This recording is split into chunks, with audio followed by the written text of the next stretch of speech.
Levels of water security and water scarcity are two common measures of how well adapted a country, a city, or a local area is to climate risk. Water security has been defined as the reliable availability of an acceptable quantity and quality of water for health, for livelihoods and production, coupled with an acceptable level of water-related risks. This take on water security recognizes that water is both a need and a hazard. And so, in addition to considerations of availability, society needs protection or resilience from water excesses such as floods.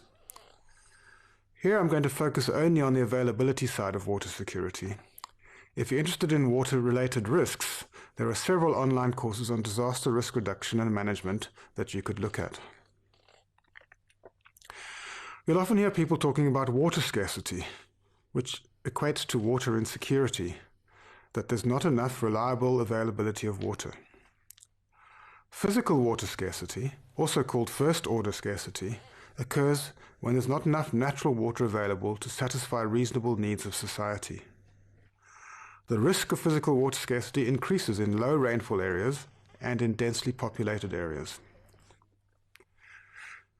Economic water scarcity, sometimes called second-order scarcity, occurs where there is sufficient natural water, but it cannot be accessed reliably by society. For example, think of a rural village in most African countries. This might well apply to rural villages in your area if you live in an arid developing country. During the rainfall season, there's usually water available in a local stream, not in the dry season, and people have to walk hours to get to a reliable water source.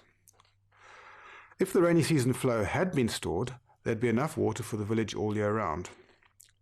So there's enough water overall, but the infrastructure to distribute it in space and time to the villages is not in place. This lack of storage leads to economic water scarcity. I want to now look at the water scarcity and security situation in Africa to see what the baseline vulnerability looks like. In Africa, there are a number of countries that face physical water scarcity or are on the sort of boundary of physical water scarcity.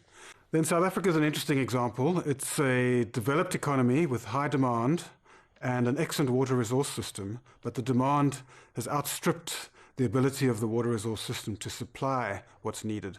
So it's also facing physical water scarcity, but for different reasons to somewhere like Namibia.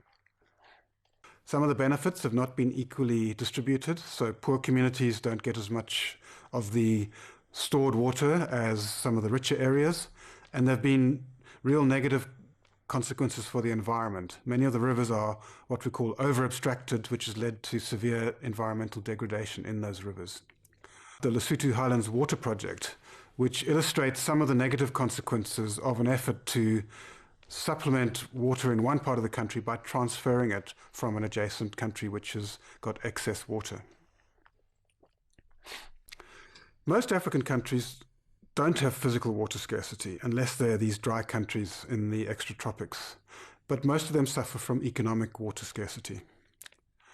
This is actually disproportionate in the global context. Of the 40 countries around the world who are defined as having economic water scarcity, 30 are in Africa. The reasons for this really relate to the development deficit that we've talked about previously.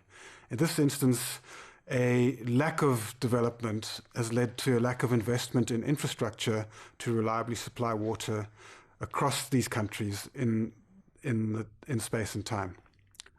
So to give a few examples, only 25% of the population in sub-Saharan Africa have access to piped water from established water resource systems. And 40% have no access to safe water sources. So those are the people who would have to go and collect water with buckets or bottles, but they just don't, the water that they're collecting is unsafe.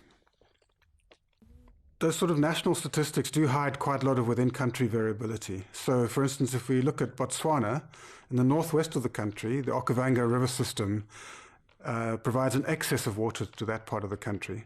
But in the rest of the country, there's virtually no surface water available and very little groundwater. So one part of Botswana has physical water scarcity, the other doesn't.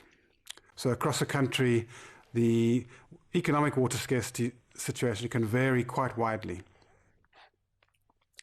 We're going to look at cities a lot more later in the course, and within cities, water availability and water security is a key risk that intersects with climate change that we'll look at in more detail. So this quite pervasive issue of economic water scarcity in many African countries relates to the adaptation deficit. What we're saying here is that these countries that haven't invested in the infrastructure to reliably provide water and leading to economic water scarcity are not well adapted to the climate risks that they experience today. And that adaptation deficit has to be overcome before we even start thinking about how climate risks might change in the future and the adaptation needs in the future.